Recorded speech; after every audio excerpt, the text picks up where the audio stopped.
ketahanan pangan ini adalah menjadi salah satu kekuatan bangsa kita, ya.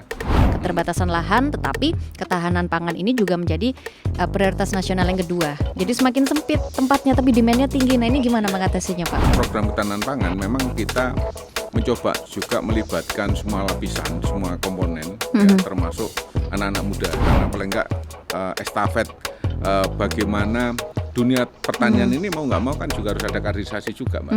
Ya, mereka melihat, wah ternyata bertani bagi mereka yang memang kotor ya, tapi setelah mereka dapat hasil ternyata bisa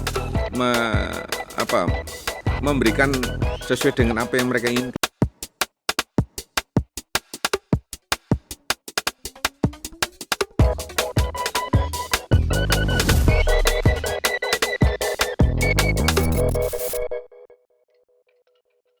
Halo pemirsa, inilah podcast Saja Sapa Jawa Timur bersama saya Elisa Widya. Dan hari ini kita membahas isu yang krusial, fundamental dan juga penting, yaitu ketahanan pangan, ketahanan bangsa, estafet kepahlawanan untuk Gen Z. Jadi seperti yang kita tahu pemirsa, bahwa ketahanan pangan ini merupakan asta-cita Bapak Presiden kita Prabowo Subianto dan merupakan prioritas nasional yang kedua. Bahkan sudah ada beberapa program yang berjalan dan kabarnya anggarannya ini nggak main-main, ratusan triliun rupiah. Nah, ini apa saja program yang dijalankan? Apakah sudah efektif?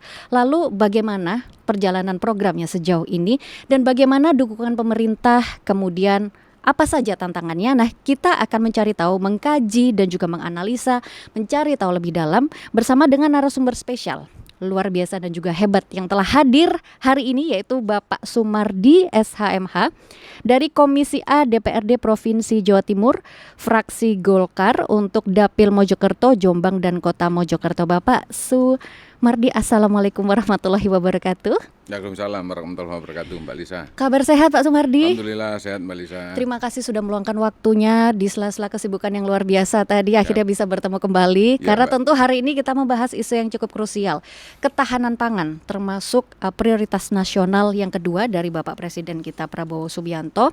Dan mungkin pemirsa bertanya-tanya apa hubungannya dengan Gen Z begitu. Tetapi sebenarnya kita melihat dari akarnya dulu. Seberapa besar sebetulnya potensi ketahanan pangan kita di Jawa Timur sendiri? Ya, Mbak Lisa, Jawa Timur ini kita melihat perkembangan saat ini, ya. Bagaimana jumlah penduduk ini kan juga semakin lama juga semakin banyak. Ya, kalau tidak salah itu 41 juta sekian ya jumlah penduduk yang ada di Jawa Timur. Terkait dengan ketahanan pangan seperti yang disampaikan Mbak Lisa itu kan sudah menjadi program ya dari asta-cita Presiden, bagaimana nanti kedaulatan pangan dari program itu nanti betul-betul kita bisa bisa menjalankan dengan baik ya. Dan Jawa Timur ini sebagai salah satu lumbung pangan padi atau lumbung pangan yang terbesar juga di Indonesia.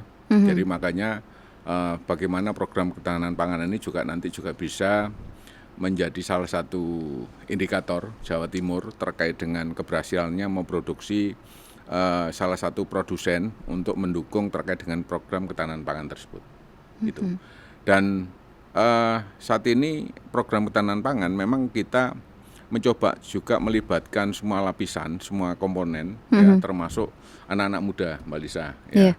Karena program dari ketahanan pangan ini dari Presiden kemarin juga mencoba mengajak para milenial untuk bisa berperan aktif, bagaimana mereka juga paling tidak juga mulai tertarik lah ya dengan dunia yang selama ini dianggap kotor, dunia yang selama ini tidak memberikan masa depan, tapi bagaimana generasi milenial ini bisa tertarik dan bisa menempatkan posisi salah satu tulang punggung ya terkait dengan program ketahanan pangan itu juga tidak hanya kepada para petani yang sudah terbiasa atau petani-petani yang sudah zamannya ini kan sudah mulai harus kita coba menyesuaikan juga ya, mulai petani-petani muda ini juga harus kita libatkan karena paling enggak estafet bagaimana dunia pertanian ini mau nggak mau kan juga harus ada kaderisasi juga, Mbak. Ya, Kita juga prihatin juga kadang melihat anak-anak muda ini kalau enggak kita paksa, kalau enggak kita kasih tahu bahwa potensi dunia pertanian ini juga sangat luar biasa sebenarnya dari apa yang diekspektasikan mereka. Makanya ini kita juga perlu melibatkan mereka mulai sejak dini ya, dari persoalan-persoalan apapun yang ada di yang kaitannya dengan dunia pertanian, apalagi program swasembada pangan dan juga program ketahanan pangan saat ini menjadi program unggulan dari Presiden kita yang termasuk dalam program Asta Cita, Mbak. Nah, Pak Sumardi tadi menarik menyampaikan ada statement tulang punggung. Sebenarnya seprospektif apa sih Pak dengan kalau kita bergelut di dunia pertanian? Kalau tulang punggung mah berarti profitnya besar nih, atau apa nih yang bisa menjamin kalau kita milenial dan Gen Z nyemplung nih ke pertanian, kita bakal kaya raya gitu, sejahtera lah ya istilahnya. Apa yang dimaksud tulang punggung tadi, Pak? Potensi di dunia pertanian, Mbak, itu sebenarnya kalau kita kelola dengan baik dan kita manage dengan baik, itu menghasilkan yang cukup luar biasa sebenarnya buat masa depan ya. Contoh pada saat COVID kemarin, petani itu sangat aman sekali ya. Mereka sangat aman sekali, tidak terdampak apapun ya. Tidak terdampak sama sekali. Sama sekali tidak terdampak. Mereka merasa nyaman-nyaman aja ya. Karena apa? Rutinitas mereka ini juga bisa dikatakan ya hanya dari rumah ke sawah ya. Dan dari sawah itu mereka juga bisa menghasilkan pundi-pundi ya, bagi kebutuhan-kebutuhan mereka, bagi harian mereka ya, bahkan juga mereka bisa nabung. Ini ternyata pada saat masa krisis COVID kemarin ya, itu mereka lebih berdaya gitu loh ya, karena mereka juga bisa memanfaatkan waktu-waktu luang ya mereka, di mana kemarin terjadinya Pak, pembatasan PSBB ya. PSBB dan juga pembatasan aturan yang lain. Wah, itu ya. Hampir semua sektor terdampak. Kan tapi pertanian enggak ya? Pertanian enggak sampai terdampak secara tajam ya, tapi mereka menikmati ya. Justru menikmati nih. Menikmati situasi mereka. Yang kontras ya, di mana semua kesulitan menderita, yang ini justru senang gitu, bahagia. Karena apa? Mereka bisa suplai kan ke produk dari pertanian, mereka bisa mensuplai terkait dengan lockdown ya. Iya, lockdown sih waktu itu. Mereka bisa suplai ya terhadap kebutuhan pangan, terhadap kebutuhan harian orang-orang yang mengalami lockdown ya, yang pembatasan, kita nggak boleh ke sana ke sini. Tapi mereka akhirnya bisa menjadi salah satu penguat ya terhadap ketahanan pangan dari kondisi seperti itu.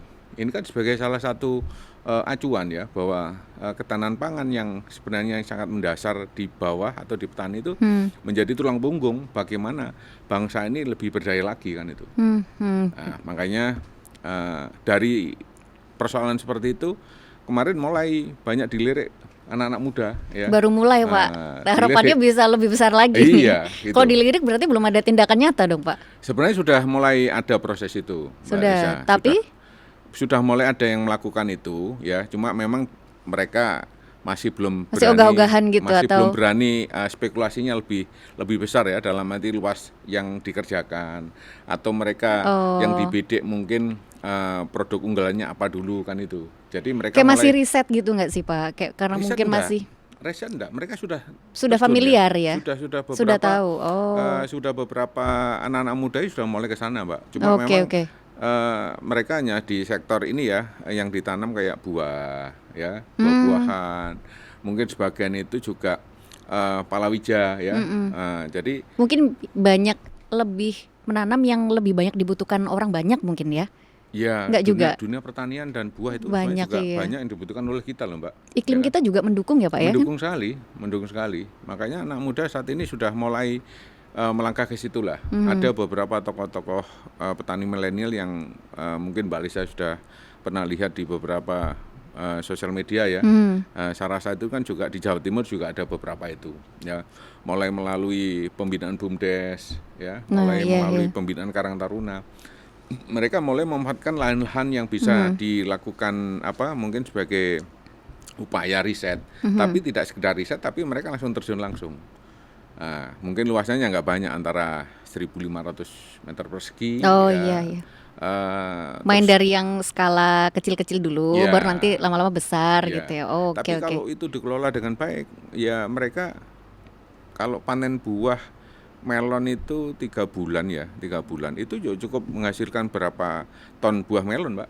Yang unggulan itu ya, Iya, yang iya. mahal itu ya, yang warna kuning, yang Kualitas apa itu? premium. Ya, kualitas premium. Dan itu kan diambil di beberapa supermarket, ya kan? Ada juga yang sayur, Mbak Profitnya Lisa. besar dia. Iya, sayur itu yang apa nama itu, yang hijau itu apa nama itu? Selada ya. Selada itu aja ada salah satu teman saya itu sampai tiap bulan itu dia harus nambah lahan.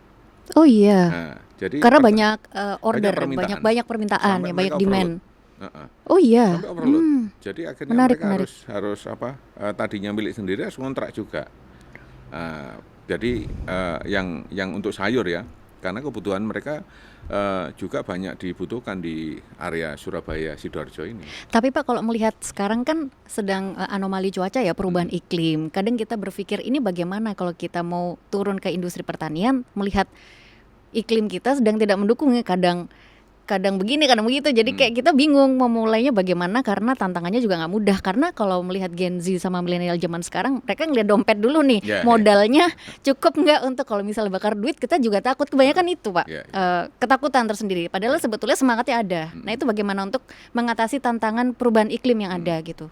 Ya, kita juga melihat perubahan iklim ini juga menjadi faktor juga. Tapi ada beberapa iklim yang bisa disesuaikan dengan yang akan kita tanam. Ya, mungkin kalau ngomong padi, memang itu ada beberapa daerah yang juga terdampak juga, Mbak, terkait dengan perubahan iklim, apalagi cuaca saat ini ya. Ada beberapa daerah itu juga yang biasanya tidak banjir tapi banjir. Ya, akhirnya juga petani juga mikir juga ya, mau nanam ini nanti jangan-jangan nanti terjadi banjir, mereka nggak jadi Nah, ini menjadi persoalan yang kemarin juga sempat kita diskusikan, Mbak. Saya waktu di Dapil, saya coba melakukan kunjungan di Dapil itu, ada beberapa desa, kurang lebih di daerah mana itu, Pak? Di daerah Mojokerto. Oh, Mojokerto. Kurang lebih 4-5 desa itu terjadi ada dampak kebanjiran. Ada luapan dari air sungai ya, yang ternyata adanya longsor terhadap tanggul mereka, dan juga ada yang dam ya, itu memang harus dilakukan normalisasi, ya kan. Tapi untuk normalisasinya atau perawatannya ini ternyata juga mungkin terlambat mungkin ya, sehingga akhirnya pada saat hujan ini yang mestinya bisa nampung debit air sekian, akhirnya tidak bisa nampung debit air itu, akhirnya meluber ke lahan pertanian. Jadi membasahi kurang lebih dari 5 desa itu, kurang lebih luasnya ya kurang lebih 250 hektar. 5 desa Pak terdampak. 250 Tapi hektar. penanganan tadi Pak kurang ya Pak? Lambat maksudnya gimana tuh Pak? Berarti kita jadi makin ragu nih Pak, gimana nih kalau misalnya ternyata untuk mitigasi bencananya ini seperti itu gimana Pak? Makanya kemarin saya coba turun ke sana, Mbak. Saya kumpulkan beberapa tokoh masyarakat maupun kepala desa. Saya juga ingin tahu sebabnya apa kan itu. Sampai lambatnya itu lihat, tadi ya. Ternyata ada itu tadi. Kenapa Pak? Debit air yang terlalu banyak, tanggulnya ini tidak bisa ngatasi sehingga luber. Karena ternyata terjadi pendangkalan. Pendangkalan di sungai itu sehingga banyak sampah-sampah yang mengakibatkan pendangkalan yang terjadi di irigasi itu atau di sayang sungai banget itu. Karena masih budaya buang sampah sembarangan berarti Pak. Mungkin bisa jadi. Jadi selain buang sampah sembarangan juga harus dibersihkan ya beberapa tumbuhan-tumbuhan yang ada di. Ada penyumbatan gitu ya Pak ya? Ya seperti itulah Iya. Karena banyaknya tumbuh-tumbuhan di sungai itu mungkin mereka juga terlambat atau mungkin kurang perhatian sehingga dampaknya terjadi seperti itu. Wah, berarti sayang dong Pak. Kan sesuai dengan Astacita Pak Prabowo Subianto kan, merupakan juga prioritas nasional kedua. Tetapi kalau ini prioritas, kenapa penanganannya lambat Pak? Apakah koordinasi tidak ada pentahelix yang bagus begitu seperti atau bagaimana? Kemarin juga masyarakat yang di bawah ini kan mungkin juga sudah melakukan upaya koordinasi. Cuma mungkin dengan masyarakat desanya. Iya, masyarakat desa seperti Yang terdampak ya Pak? Yang terdampak mungkin sudah melakukan koordinasi menurut laporan mereka ke kami kemarin ya. Oke. Cuma mungkin respon dari pihak-pihak ini juga harus diperhatikan juga ya, supaya nanti responnya juga jadi cepat. Makanya Respon dari pihak itu berarti yang pemerintah terkait Pak? pemerintah terkait Oke. dan juga dengan dinas terkait. Dinasnya juga. Mungkin karena saat Dinasnya ini berarti agak lambat Pak? bisa jadi ya, bisa jadi. PR itu ya. Bisa jadi karena Iya, mungkin iya. urusannya terlalu banyak gitu ya Mbak ya. Tapi prioritas Pak. Nah, makanya ini kemarin saya minta kepada kepala desa, ya sudah, karena baru kemarin saya mendapatkan informasi seperti itu, saya langsung turun, saya coba untuk berbicara dengan semuanya, kira-kira persoalannya di mana kan itu. Saya kan nggak bisa menerima laporan mereka begitu aja, Iya, tapi saya benar, juga benar. harus tahu di lapangan bagaimana. Ya ternyata memang itu Mbak terjadi pendangkalan. Ya sudah, kalau memang ajukan ya, jangan sampai ada keinginan tapi prosesnya kalian salah kan itu. Mungkin tidak melalui prosedur ya. Masyarakat tidak melalui prosedur yang tepat gitu. Ya, kan Oke. itu kan harus ada proses itu kan Iya, Mbak, iya, secara proses. administrasi. Berarti dari Jangan sampai nanti mungkin betul dinasnya di sini kan itu, tapi hanya datang ke sana mereka hanya Pak ini ada ke sana, ada persoalan ini nih, ya kan nggak bisa seperti itu. Jadi harus datang membuat surat secara resmi, diceritakan persoalannya apa kan itu, supaya nanti ini kemana Pak itu? Mungkin bisa info ke masyarakat langsung ke dinasnya Pak? Atau ya, ke kalau website ngomong atau air, apa gitu? Ngomong air ini kan nanti masuk wilayah mana? Kalau memang wilayah daerah atau BWS apa namanya? Ke Jawa balai-balai Timur, itu ya, balai teknis ya. Jadi nanti kan harus disampaikan ke sana. Oh berarti ke balai teknis ya yang Balai paling teknisnya, BWS itu ya. BBWS Kalau itu terkait betul. dengan pengairan ya. Iya. Ya dibuat aja surat tembusannya kemana-mana kan itu. Baik, berarti Supaya buat apa? surat supaya cepat Supaya mendapat cepat, respon. respon ya, supaya nanti dari persoalan itu kan pihak-pihak ini kan juga mengetahui kalau di sana ini persoalannya juga tidak bisa dikesampingkan kan itu Pak. Berarti selain itu, selain dukungan dan informasi yang sangat informatif ini tadi, semoga pemirsa terbantu. Lalu kira-kira ada bantuan apa lagi dari DPRD Jatim sendiri? Apakah itu dirasa cukup atau mungkin mau ada tambahan lagi yang perlu atau penting diinformasikan Ya ke pemirsa?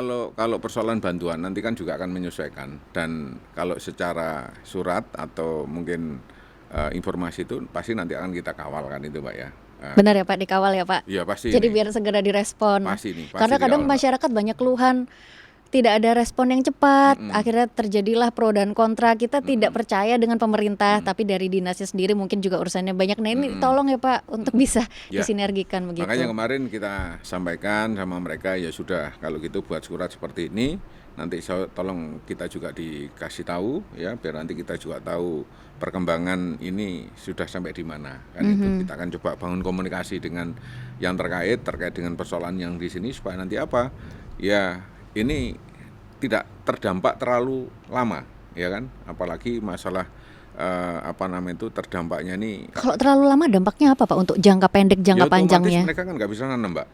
Kemarin aja mereka nanam kedelai ya, itu jadi busuk ya, karena mereka harus panen cepat dan juga tidak ngatasi ya kan, bisa belum waktunya tua akhirnya kan dipanen ya kan, akhirnya kan juga berpengaruh terhadap bobot bibitnya kan itu.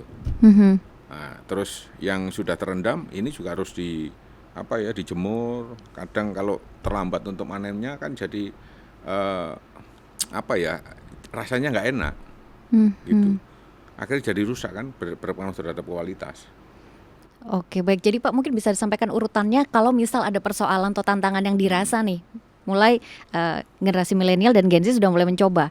Kita kan pasti bisa melakukan tindakan antisipatif, jangan sampai rehabilitatif dan sebagainya lah, nunggu kejadian dulu baru kita melakukan tindakan. Nah untuk antisipatifnya berarti bisa disampaikan Pak urutannya apa aja sih kalau misal kita ingin mendapatkan informasi untuk memulai atau untuk mitigasi bencana tadi, apakah surat itu tadi cukup?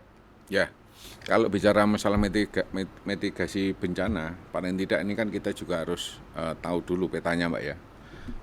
Kira-kira tingkat kerawanannya nanti di daerah situ, tingkat kerawanan juga bagaimana, kan itu. Tingkat kerawanannya, terus nanti koordinasinya nanti juga dengan pihak-pihaknya, juga dengan siapa saja, dengan dinas siapa saja kan itu. Nah, katakanlah kalau memang masalah air nanti mungkin kalau balai sungai nanti kan juga ke BBWS. Nanti bisa koordinasi dengan lembaga maupun dinas tempat, mungkin terdekat juga melalui kepala desa. terus nanti dengan camat, ya kan. Nah, nanti juga akhirnya bisa ke dinas-dinas terkait, dinas pertanian, dinas pengairan. Jadi kesimpulannya memang harus proaktif ya, seperti Iya. kita berbisnis di sektor industri yang lain Betul, ya. betul. Apapun itu kan juga kita harus melakukan koordinasi dengan pihak-pihak terkait kan, Mbak. Walaupun kita petani, tapi kalau kita Kadang udah capek di lapangan ya Pak. Tadi kan bilangnya dari rumah ke lahan pertanian itu udah apalagi ya untuk menginspeksi dan melihat, meninjau gitu bagaimana hasil panennya gitu. namanya Untuk melakukan tindakan seperti koordinasi komunikasi kadang nggak semua Pak ya. Udah capek duluan gitu. Pengennya segera hasil, oke. di Kebanyakan ya desa, Pak nggak semua. di desa itu kan ada ini Mbak Lisa, kan ada kelompok tani ya. Iya, iya. Poktan dan Kapoktan, ya toh. Iya. Di peternakan itu ada Poknak, ya kan. Jadi dibentuk beberapa kelompok-kelompok sebenarnya. Jadi kalau memang nanti anggota atau petaninya ini tidak bisa langsung kan bisa diwakili sama kelompok-kelompok itu. Iya. Itu. Komunitas ya Pak ya, berarti itu komunitas. membantu benar-benar. Dan itu kan di legalitasnya diterbitkan sama ini kepala desa dan juga kecamatan kan itu. Bahkan ada komunitas mereka juga punya legalitas AHU juga. Kenapa? Karena mereka salah satunya menjadi sentral kegiatan dari kelompok itu. Bahkan kalau ada semacam edukasi maupun bantuan-bantuan apapun kan juga mereka dilibatkan, Mbak.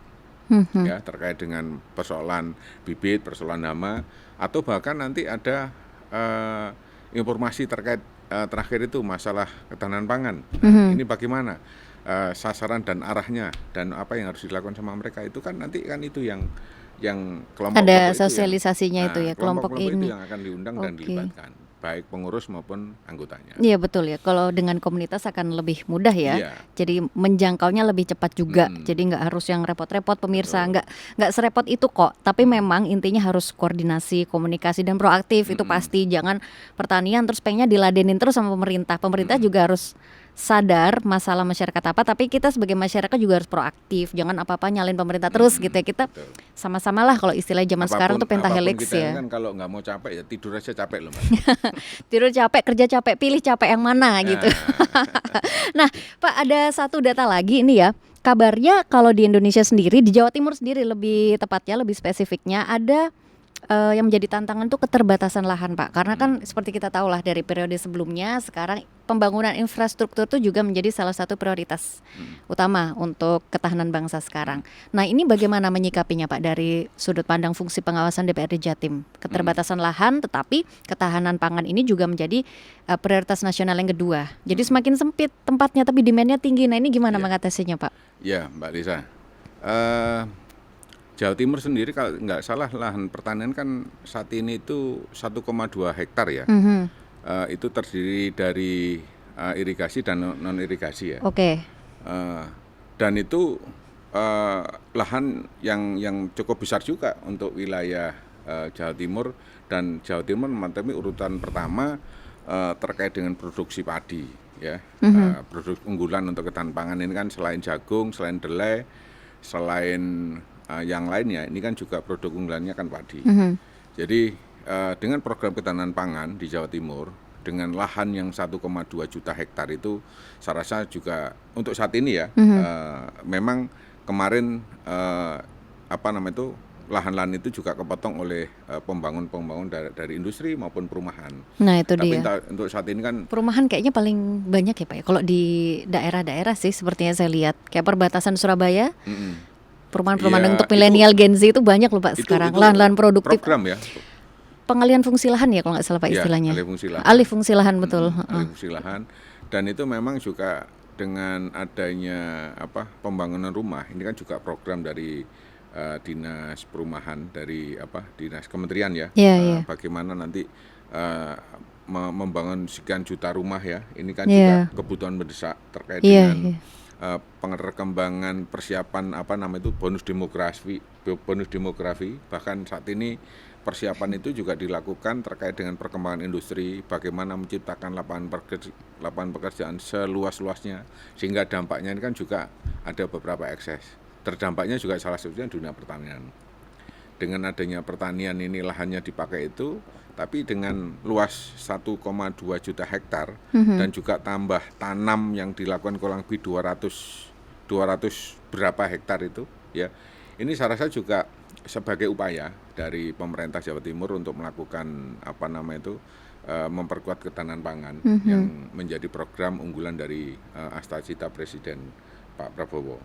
Jadi makanya kita juga mempersiapkan beberapa dampak supaya nanti nggak sampai program ketahanan pangan di Jawa Timur ini juga akhirnya tidak berhasil karena masalah-masalah teknis atau masalah-masalah kita kurang bisa melakukan upaya-upaya untuk menanggulangi terkait dengan kekurangan lahan itu, Mbak Lisa. Jadi memang saat ini masih dalam upaya perencanaan, Pak. Perencanaan gimana? Perencanaan jadi untuk mengatasi keterbatasan lahan tadi, apakah sudah ada tindakan nyata begitu? Program yang nyata sudah ada belum, Pak? Atau memang sedang berjalan saat ini? Kalau saat ini sudah berjalan, makanya ini kan kita bicara masalah program ketahanan pangan ini kan baru 1 tahun kan, Mbak. Iya, baru 1 tahun. Baru 1 tahun, makanya dari semua stakeholder sebenarnya sudah jalan semua ya, apalagi dari Presiden Prabowo kan sudah membagi ya, melibatkan TNI Polri juga ya kan, untuk melakukan pengawasan. TNI AL itu apa, kedelai kalau nggak salah, terus Polri itu apa, terus dari TNI itu apa. Mereka kan selama ini kan juga melakukan tindakan maupun respon terhadap monitoringnya mereka dari kegiatan yang diupayakan supaya nanti Jawa Timur ini tidak sekedar hanya rencana tapi sudah melakukan upaya itu kan itu, dan prosedur sudah jalan kan itu, termasuk beberapa lahan-lahan yang ada yang selama ini mungkin belum pernah dijadikan untuk lahan pertanian, untuk nanam padi, nanam apa. Lahan produktif itu ya Pak, yang potensi. Itu sudah dilakukan ya di beberapa area-area yang di mana Malang, di daerah Pacitan. Di mana aja Pak itu yang lagi berjalan? Di Kabupaten Pacitan, di Kabupaten Trenggalek, dan di Kabupaten Malang itu kan sudah mulai ada beberapa lahan-lahan yang lahan non irigasi ya, yang sudah mulai dilakukan tanaman padi. Termasuk supaya nanti nggak sampai nggak hanya di beberapa daerah yang menghasilkan produk unggulan untuk padi. Kalau bisa nanti kan sudah cukup luas. Kalau hanya beberapa kota itu, yang kota lain di Jawa Timur gimana Pak nasibnya gitu? Karena kan tadi yang disebutkan hanya beberapa kota saja ya, Trenggalek dan sebagainya. Itu bagaimana nasibnya Pak? Kan kalau apakah memang berurutan dulu? Daerah lain kan sudah termasuk ini ya, menjadi rujukan produksi padi ya. Oh Banyuwangi, gitu. Ngawi, Bojonegoro, Lamongan, ya kan? Iya. Ini kan yang Ngawi Bojonegoro penghasil beras ya. Penghasil beras. Iya. Termasuk Banyuwangi, ya kan? Situbondo, ya itu kan semuanya sudah banyak produksi beras unggulan juga bahkan ya mereka, Mbak Lisa. Makanya ini kan pengembangan. Kalau yang daerah lain kan sudah cukup bagus secara produksi produksi unggulannya padi kan mereka sudah cukup bagus.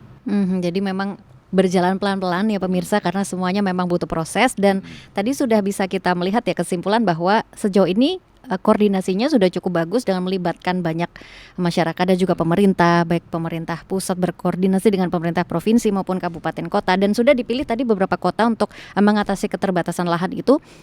Daerah-daerah yang memang berpotensi tapi belum atau kurang ya dikembangkan dan saat ini sedang diolah begitu ya, harapannya nanti bisa lebih maksimal lagi untuk lahan produktif atau lahan pertanian tadi. Nah, kita melihat pergerakannya cukup masif. Untuk keterlibatan dari generasi muda sendiri, terutama Gen Z ya, karena kita hari ini membahas Gen Z, bagaimana Pak dengan adanya pergerakan yang kita bisa bilang cukup masif ya, karena sudah 1 tahun berjalan dan ya kita bisa merasakan lah dampaknya begitu, karena lahan pertanian sekarang belum ada gonjang-ganjing yang terlalu viral begitu ya di media. Kita melihat beritanya juga adem ayem aja, berarti kan nggak ada masalah yang terlalu signifikan begitu Pak. Bagaimana melihat keterlibatan generasi muda? Apakah mereka sudah cukup proaktif mendukung program-program sejauh ini?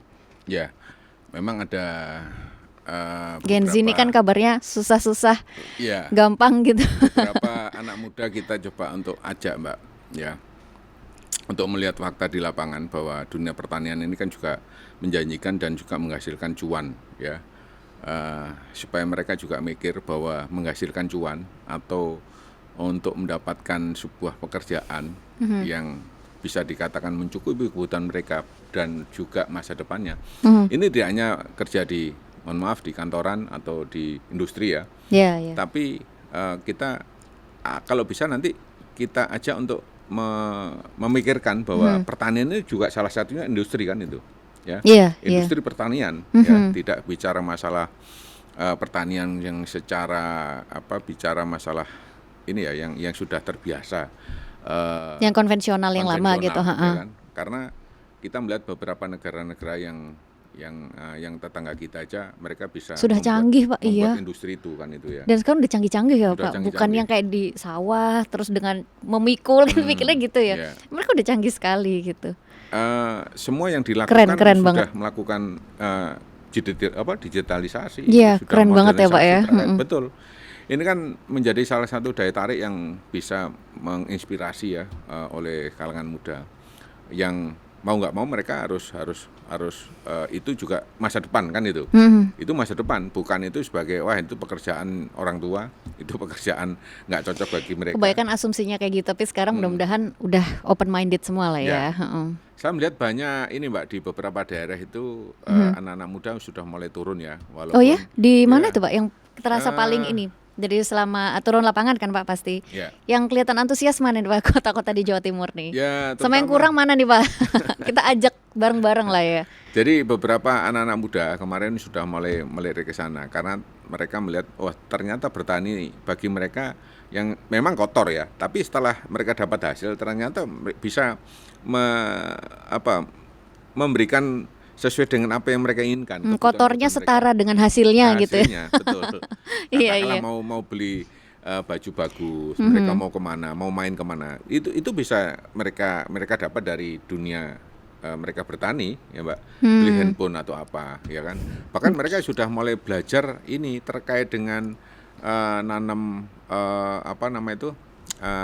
padi atau nanam buah atau nanam berambang ya. Iya, bawang merah. Bawang merah itu ya. Itu di Nganjuk maupun di Probolinggo, bahkan juga sebagian ada di Jombang. Itu kan juga bagaimana mereka bisa menciptakan suasana ladang mereka ini juga aman dari hama. Itu juga sudah menggunakan alat-alat tertentu kan, Mbak. Pakai lampu atau mungkin pakai harus pakai alat-alat tertentu supaya nanti bisa pengairannya bagus ya kan, terus supaya nanti enggak sampai ada ulatnya, supaya tidak ada hambanya. Terus ada petani yang anak-anak muda yang bertani nanam padi ya, terus nanti mereka hasilnya diproses sendiri ya, terus nanti dijual sendiri juga. Nah, ini dari proses ini kan juga bisa mengurangi biaya proses yang mestinya mereka bisa mereka atur, akhirnya bisa mereka dapat langsung ke mereka lagi kan itu. Nah, karena saat ini kan dari DPR sendiri juga memberikan ruang kepada kelompok-kelompok petani muda atau kelompok-kelompok yang ada komunitas itu, katakanlah kalau memang mereka butuh apa, kita juga bisa bantu untuk kita fasilitasi, bahkan kita bantu untuk kawal Mbak terkait dengan alat-alat pertanian. Mulai kawalnya gimana Pak ini? Dana mentahan ya, atau apa lewat program apa? Ada program apa ya, programnya Pak yang untuk seperti program mengundang anak muda ya kan, program Alsintan, alat-alat pertanian itu Mbak.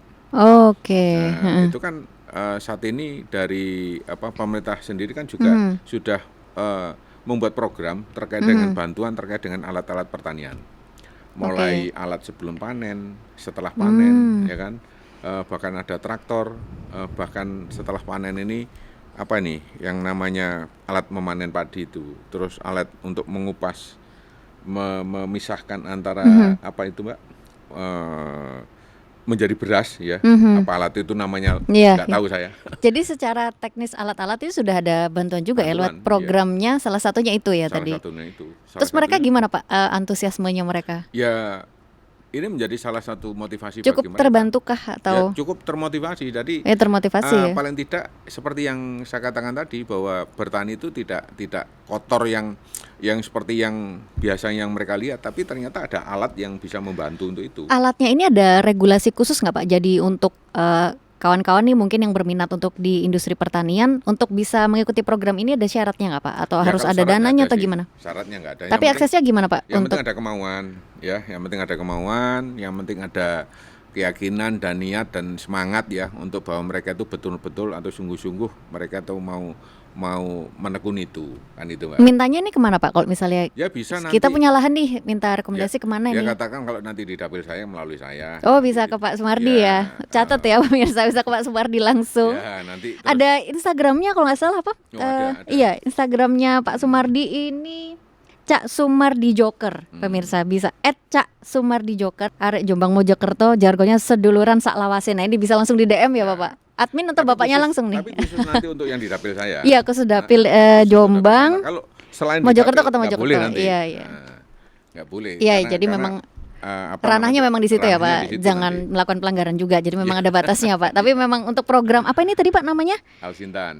Alsintan itu ya, alat-alat yang bisa membantu untuk kalau teman-teman mau atau pemirsa untuk memulai di industri pertanian. Kadang kan namanya memulai dengan modal, aduh alat nggak ada, jadi mengundurkan diri gitu. Tapi dengan ini kabar baik nih, kayak angin segar ya rasanya. Ya, Ini benar ya Pak ya? Ya benar, nanti kan. Tapi dapil tadi. Dapil.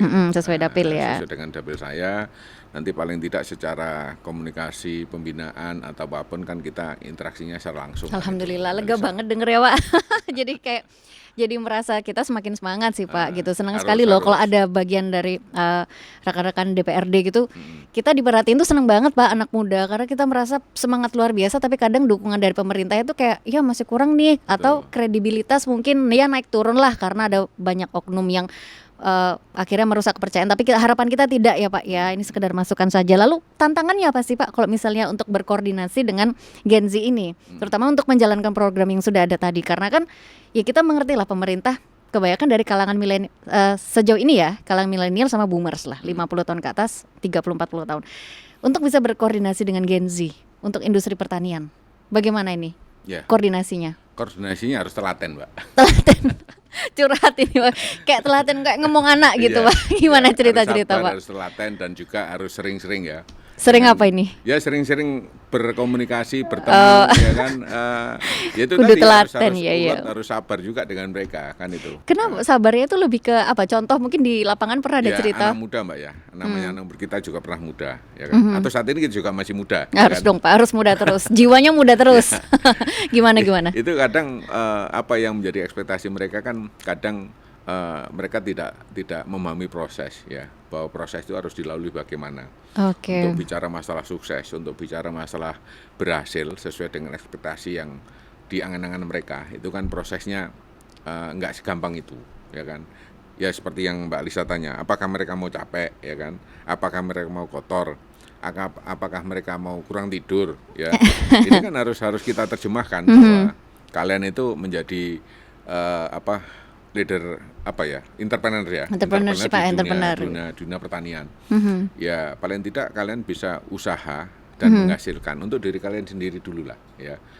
Tapi prosesnya ya tidak bisa kalian seperti kerja di perkantoran ya, bekerja dapat hasil karena kita digaji sama orang. Kalau ini kan kita harus upaya dan nanti hasilnya juga dari kita ya kan. Sedikit banyak kita ya dari caramu kerja kan itu. Kalau memang cara kerjamu baik, pasti hasilmu nanti kan juga baik.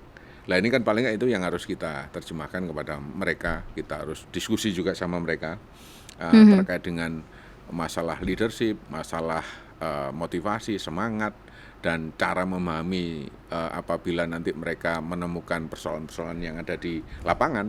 Ini kan gimana caranya komunikasi secara intens dengan mereka ini kan harus selalu terjadi ya antara kita dengan mereka.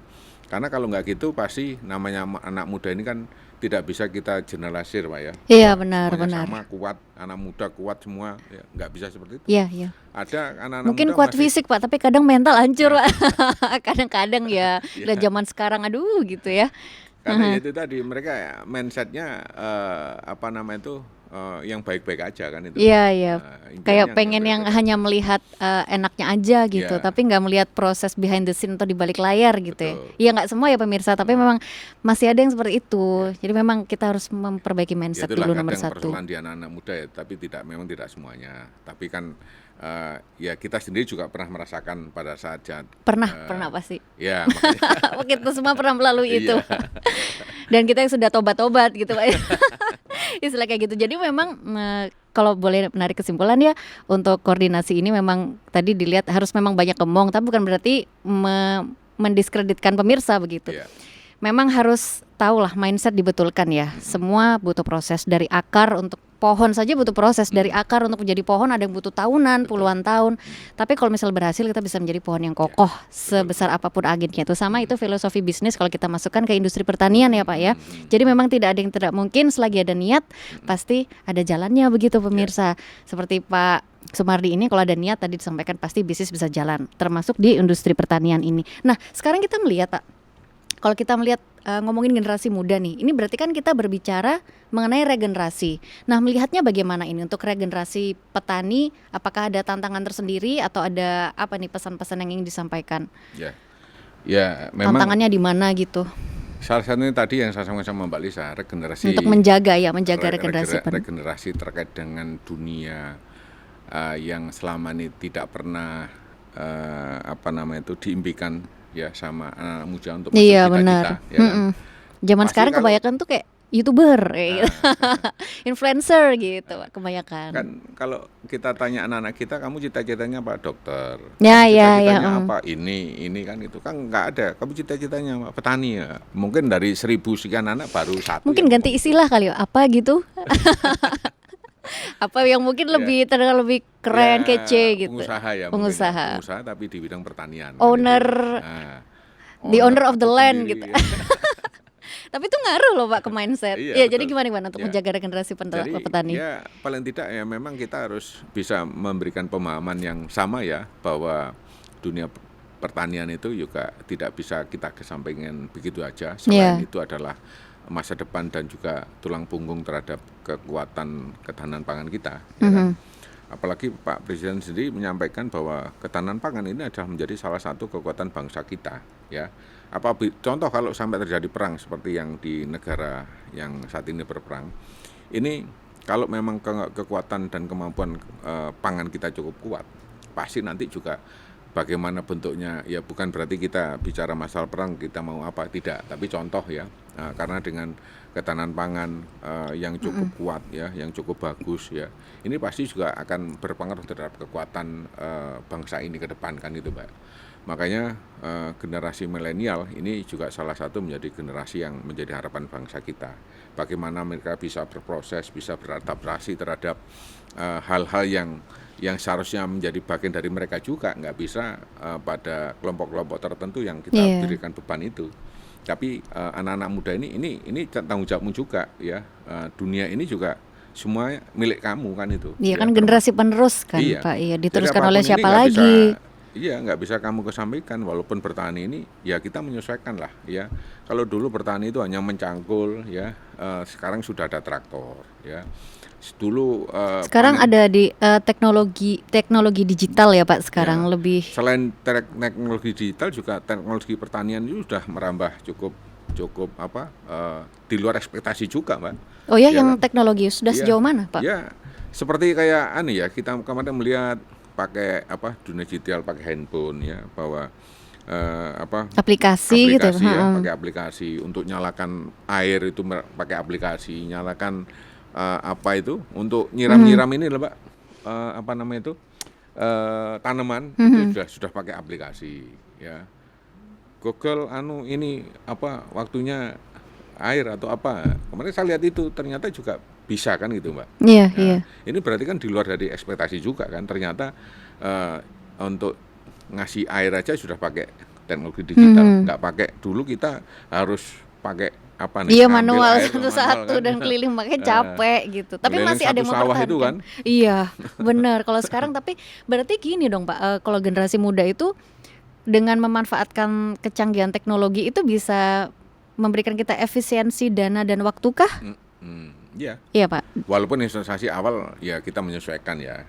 Menyelesaikan maksudnya? Investasi awal otomatis kan juga harus ada alat-alat yang disiapkan mungkin ya.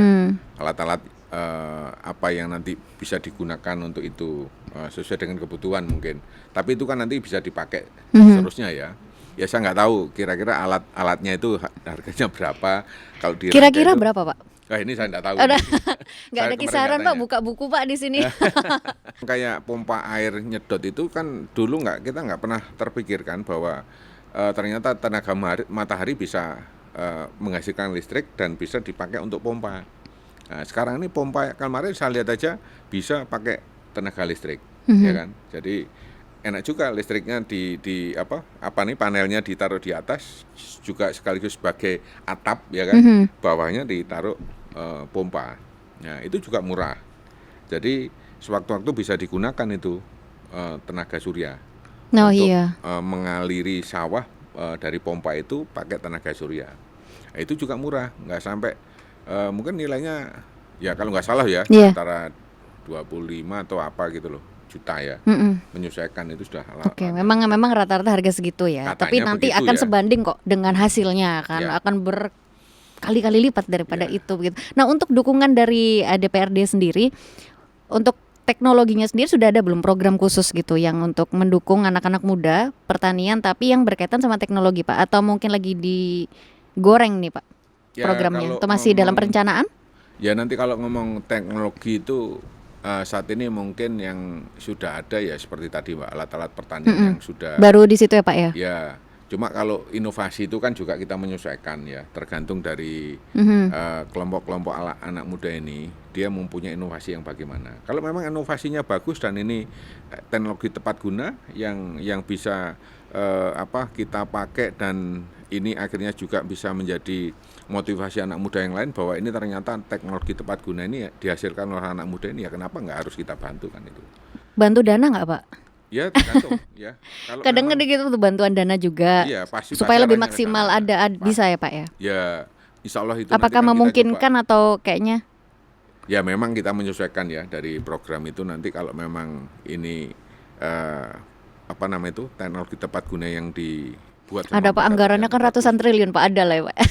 Ya kalau teknologi tepat guna nggak mungkin lah Pak. Iya, Ratusan iya. triliun ya, paling ya. Kan tapi terbagi-bagi nih Pak, maksudnya itu akumulasi dari pusat pusat, provinsi sama kabupaten kota, maksudnya pasti kita harapkan ada begitu supaya Ya, lebih paling terbantu kalau teknologi tadi tepat sih Pak. guna paling bisa ratusan juta atau apa kan gitu Mbak. Ya pasti nanti kita coba sampaikan ini kepada dinas-dinas terkait gimana kita mendukung terkait dengan program ketahanan pangan dan program swasembada pangan ini ada anak-anak muda yang kreatif bisa menghasilkan teknologi tepat guna, kenapa nggak harus kita dukung? Pasti nanti kan kita akan sampaikan seperti itu Mbak, untuk bagaimana mereka bisa mendapatkan perhatian ya dan pengakuan secara Nah itu dia apa kan itu pengakuan ya. apresiasi. Kalau dari Pak Sumardi sendiri melihatnya dari dinasnya sendiri sudah ada sudah proaktif belum ke Gen Z yang atau milenial atau generasi-generasi yang sebenarnya sudah potensi nih dengan kecanggihan teknologi, dari dinas sendiri apakah sudah proaktif gitu Pak dirasa?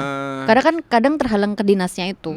Selama ini kita coba untuk memfasilitasi Mbak Lisa ya, terkait dengan kepentingan anak muda yang ingin merambah ke dunia lain ya, dunia pertanian. Kita juga akan memfasilitasi dan ngajak bicara mereka supaya nanti kita sambungkan dengan dinas terkait.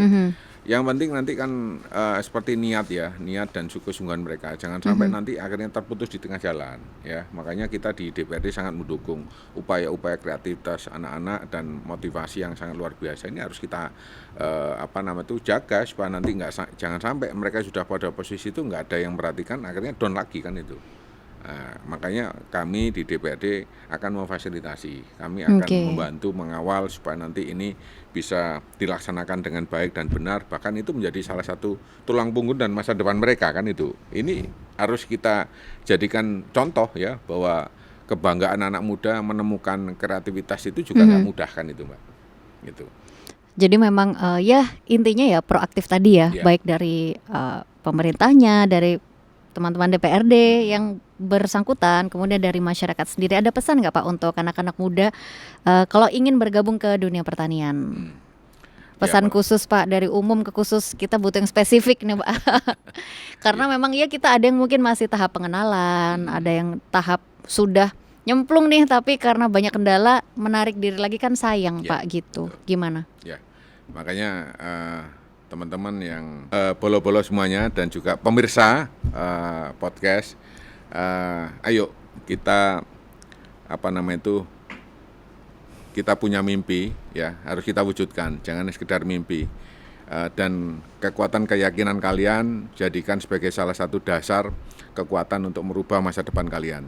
Dunia pertanian ini juga membutuhkan tangan dingin kalian. Jangan hanya kalian anggap dunia ini juga dunia yang tidak menjadi masa depan kalian, tapi kalau kalian nanti berani tantangan di sini, saya yakin kalian bisa menciptakan masa depan yang cerah, ya, masa depan untuk kalian dan keluarga kalian. Karena apa? Ini termasuk salah satu tulang punggung dan ketahanan pangan bangsa kita. Ayo maju terus untuk dunia pertanian untuk anak-anak muda. Maju terus. Sukses. Sukses selalu. Terima kasih Pak Sumardi, luar biasa atas pesan-pesannya semua. Mudah-mudahan mimpi-mimpi yang tadi disampaikan bisa tercapai segera, tentunya harus proaktif, koordinasi, dan juga jangan pernah menganggap ini adalah industri yang tidak prospektif, tetapi sebaliknya ini bisa membuat kita semua sejahtera. Apalagi juga Pak Prabowo Subianto, Presiden kita, sangat optimis dengan program ketahanan pangan ini, karena memang salah satu tanda kemajuan bangsa adalah ketahanan pangan dan swasembada pangan yang baik. Terima kasih Pak Sumardi atas waktunya. Mudah-mudahan bisa bertemu lagi di kesempatan berikutnya dan segala mimpi kita tercapai. Amin ya rabbal alamin. Salam buat teman-teman di Komisi A DPRD Jawa Timur. Dan nanti hati-hati pulang di jalan Pak, cuacanya karena agak menentu. Baik, terima kasih, salam untuk semuanya, dan terima kasih pemirsa atas kebersamaan Anda. Mudah-mudahan informasi hari ini terkait ketahanan pangan, ketahanan bangsa, estafet kepahlawanan untuk Gen Z bisa bermanfaat untuk Anda semua. Saya Elisa Widya pamit undur diri. Terima kasih atas kebersamaan Anda. Sampai jumpa. Wassalamualaikum warahmatullahi wabarakatuh.